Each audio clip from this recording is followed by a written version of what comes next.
What if the most dangerous thing a football player could do wasn't tackling a rival, but simply walking away from his own jersey? What if a single step across a border meant signing your own death warrant at the hands of the most ruthless secret police force in human history? Braunschweig, West Germany, March 5, 1983. The night is bitterly cold, and a heavy, blinding rain slickens the dark asphalt of the highway. Inside his sleek sports car, a 34-year-old man grips the steering wheel, his eyes fixed on the road ahead. His name is Lutz Eigendorf. To the West German fans cheering in the stadiums, he is a brilliant, elegant midfielder for Eintracht Braunschweig. But to the totalitarian regime just across the border, he is something else entirely. He is a traitor, a ghost, a phantom that has publicly humiliated the state. Suddenly, the high beams of an unseen vehicle flash blindingly in his rear-view mirror. A massive truck aggressively tails him, forcing him off the road. The sports car veers wildly out of control at high speed, violently slamming head-first into a massive oak tree. The sound of twisting metal echoes through the dark forest, followed by absolute silence. Days later, Lutz Eigendorf would succumb to his injuries in a hospital bed. His tragic death quickly ruled a routine, alcohol-fueled accident by the local West German police. Case closed. But decades later, when the Berlin Wall finally crumbled and the secret archives were ripped open, a terrifying reality emerged from the shadows. This was no accident. This was a cold-blooded, state-sanctioned execution. This is the cinematic, tragic journey of the East German phantom, a footballing genius who risked everything for freedom, only to discover that the Stasi never, ever forgets a betrayal. To understand why a football player had a target on his back, we have to travel back behind the Iron Curtain to East Berlin in the 1970s. This was a world violently divided by concrete, barbed wire, and absolute paranoia. In East Germany, sports were not just games. They were the ultimate weapon of communist propaganda. Olympic medals and football trophies were weaponized to prove the supreme dominance of the socialist state over the capitalist West. And at the absolute center of this sporting machine stood one club, BFC Dynamo Berlin. Dynamo wasn't just a football team. It was the personal toy, the absolute obsession of a man named Erich Mielke.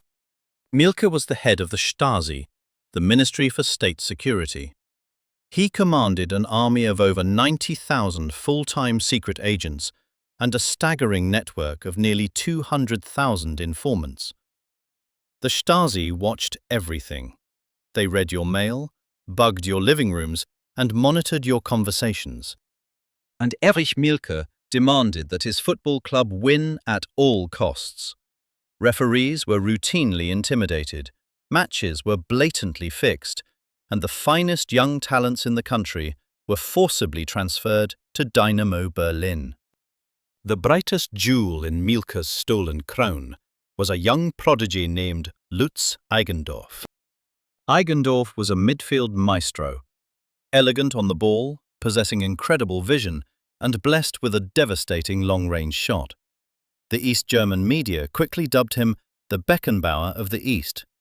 Because of his talents, he lived a highly privileged life, granted a luxury apartment and a premium salary.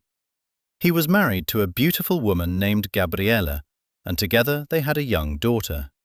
He had everything a citizen of the East could dream of, but luxury means nothing when you are living inside a gilded cage. The turning point arrived on a crisp morning in March 1979. BFC Dynamo flew to West Germany for a friendly exhibition match against Kaiserslautern. For Eigendorf, crossing the border into the West was a profound psychological shock. He saw the vibrant streets, the unfiltered media, the absolute freedom of movement. He realized that all his privileges in the East were just illusions, designed to keep him compliant. He made a desperate, terrifying decision. He was going to jump out of the cage. On the return trip, the team bus stopped in the West German town of Gießen.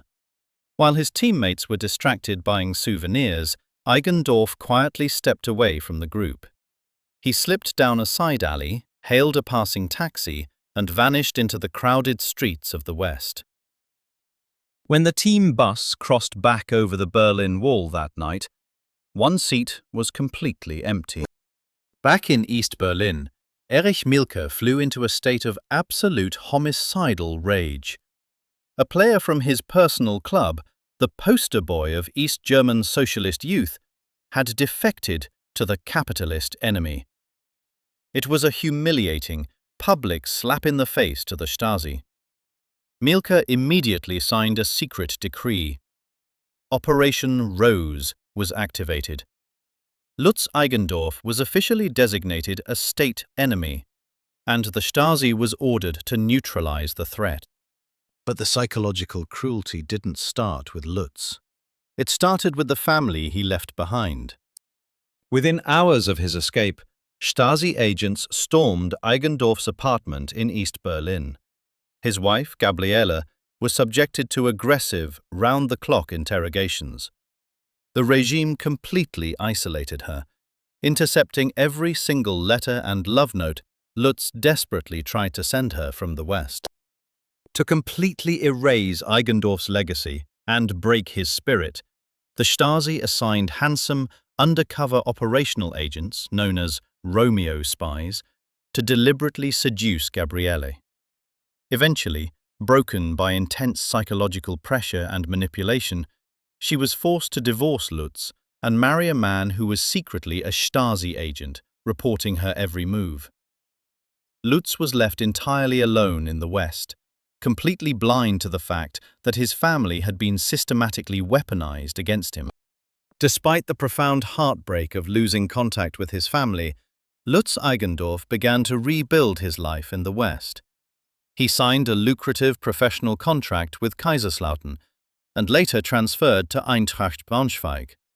He remarried, bought a sports car, and began speaking openly to West German journalists about the suffocating reality of life under the communist regime. Every time he stepped onto a West German pitch wearing a Western jersey, he was a living, breathing reminder of the East's failure. He thought he was safe behind the borders of West Germany. He was tragically wrong. The Stasi had deeply infiltrated West German football. They deployed over 50 full-time secret operatives to track Eigendorf's daily routine. They knew where he shopped, what time he went to practice, and who his closest friends were. One of his most trusted confidants in the West, a man he routinely shared drinks with, was secretly a Stasi informant, codenamed Schukat. The final trigger was pulled in early 1983. Eigendorf gave a high-profile television interview right in front of the Berlin Wall, openly criticizing the corrupt football system of BFC Dynamo and mocking Erich Mielke's regime. For the dictator in Berlin, this was the absolute point of no return. On the night of March 5, 1983, Lutz Eigendorf went to a local pub with his coach after a match. He drank a small beer and waved goodbye, stepping into his sports car for the drive home. The Stasi was waiting in the dark. According to files uncovered decades later, Eigendorf was intercepted by Stasi operatives before he reached the highway. At gunpoint, he was forced to consume a massive, lethal dose of pure industrial alcohol mixed with a powerful, specialized nerve agent designed to cause temporary blindness. They forced him back into his driver's seat and trailed him onto the dark, rain-slicked highway. As his car reached high speed, a Stasi vehicle suddenly pulled ahead, turning on a massive, military-grade halogen spotlight directly into his eyes. Blinded, disoriented, and heavily drugged, Eigendorf's reflexes failed completely. His car violently veered off the asphalt, crashing into the oak tree at 90 kilometers per hour. The West German authorities found his shattered body inside the wreckage. The autopsy revealed an incredibly high blood alcohol level, and with no visible signs of a second vehicle at the scene, the death was officially ruled an unfortunate accident. Erich Mielke had achieved the perfect crime.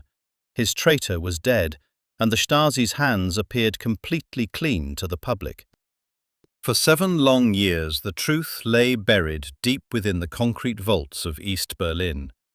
Then, in 1989, the people rose up. The Berlin Wall was torn down piece by piece. In the chaotic aftermath of the regime's collapse, a brilliant investigative journalist named Heribert Schwann gained unprecedented access to the highly classified Stasi archives. There, hidden among millions of documents, he found a thick, dusty folder labeled with Lutz Eigendorf's name. Inside were the handwritten receipts for the toxic chemicals, the detailed surveillance maps of Braunschweig, and the explicit operational orders signed by the High Command. The file revealed that the Stasi had spent hundreds of thousands of dollars and utilized dozens of secret agents over 4 long years just to orchestrate the murder of a single football player. They couldn't let the public know that anyone could escape their control. Lutz Eigendorf's legacy is no longer defined by his tragic death, but by his immense, undeniable courage.